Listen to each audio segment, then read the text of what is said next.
네, 안녕하십니까. 신지식인 정인태입니다. 저는 국립한국복지대학교 특임교수를 역임했습니다. 왜 한국은 극단적 선택 1위국이 됐나? 자살공화국이다 이렇게 얘기를 하고 있죠. 이게 참 안타까운 현실이 아닐 수가 없습니다. 네, 그래서 우리나라가 OECD 1위 자살률, 1위 자살률을 가지고 있고 우울증 발병률도 1위다라는 거죠. 네, 그래서 자살률도 1위고 우울증 이 발병률도 1위로 달리고 있는 대한민국의 모습이에요. 아, 참 이게 안타깝고요. 네, 그리고 노인 빈곤율도 1위죠. 네, 2030 여성 사망 원인 1위가 자살이다라는 거예요. 그래서 2030 여성들의 사망 원인 1위도 자살이고 청소년 사망 원인 10년째 1위가 자살이다라는 거예요. 스트레스와 우울감이 높다라는 거죠. 자살 때문에 1년에 15,000명이 죽고 100만 명이 고통을 받는다라는 겁니다. 네, 이 흉기로 극단적 선택한 포항 60대 부부 참변, 이게 계속 이런 기사가 쏟아져 나오죠. 네, 극단적 선택, 생각, 아동 10명 중 3명, 학업 진로 부담 탓, 이런 얘기가 나오고요. 청소년 27%, 생각 못할 만큼 우울하다. 네, 극단적 선택 비중이 10년째 1위다. 이렇게 얘기를 하고 있고요.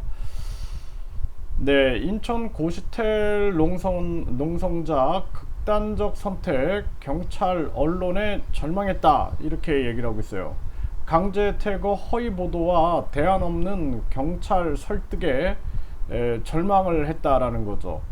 그러니까 전기도 안 들어오고 수도까지 끊긴 고시텔에서 남편은 경찰과 대치하면서 무슨 생각을 했을까요?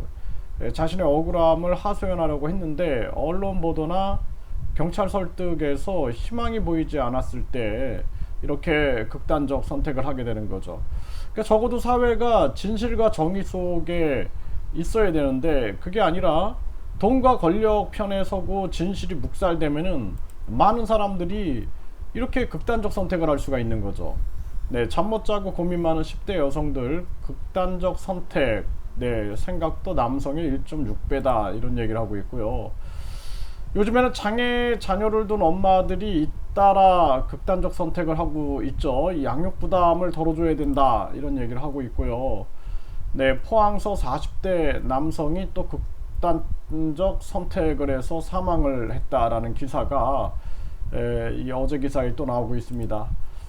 네, 이 자식을 살해했던 엄마, 그들의 극단적 선택.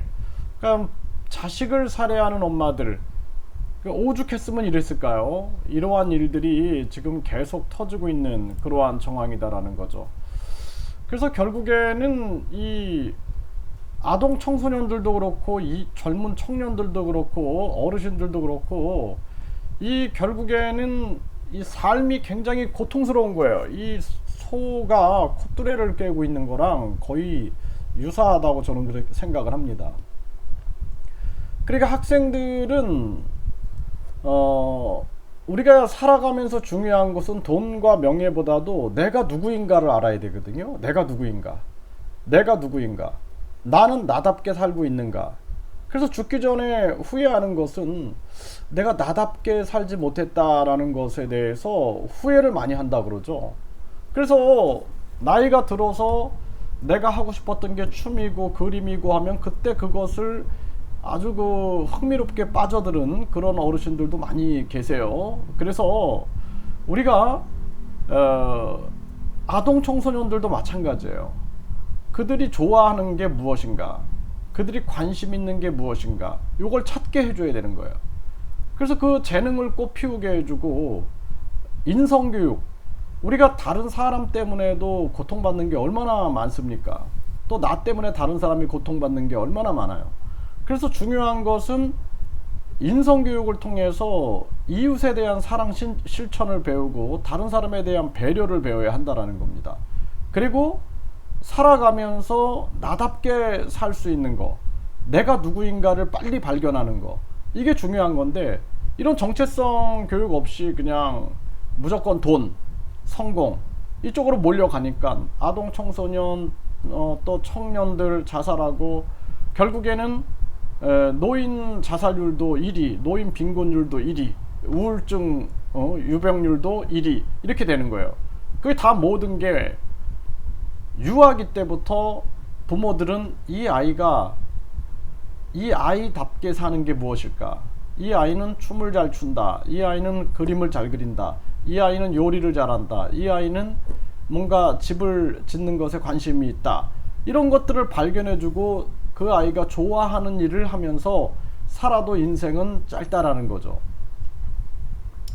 그래서 우리가 먹고 살기 위하여 어떤 일을 하더라도 내가 정말 좋아하는 취미가 있으면 그 사람의 인생은 즐거워요.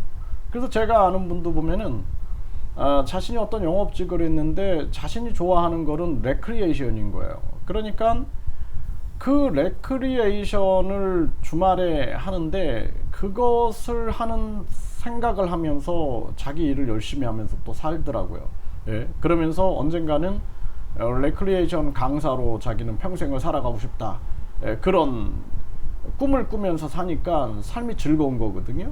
그래서 우리가 지금부터라도 우리 사회에 이 황금 만능주의, 학벌주의, 출세 제일주의, 그리고 외모 지상주의를 깨고 우리 사람들이 그 본질로 돌아가서 나는 누구인가, 나는 어떻게 살아야 하는가에 대한 질문을 던지고 거기에 충실할 수 있는 삶을 살아가고, 우리 사회의 잘못된 정치인들 자기들의 이익과 자기 당의 이익에만 눈이 멀어서 정당 보조금, 뭐 선거 보조금, 선거 보정금, 높은 연봉에다가 특권을 계속 쌓아가는 저들을 우리 국민들이 반드시 심판하고, 그리고 대한민국이 자살공화국이 아닌 살기 좋은 즐거운 인생이 함께하는 그러한 대한민국으로 만들어야 된다. 저는 그렇게 말씀을 드립니다.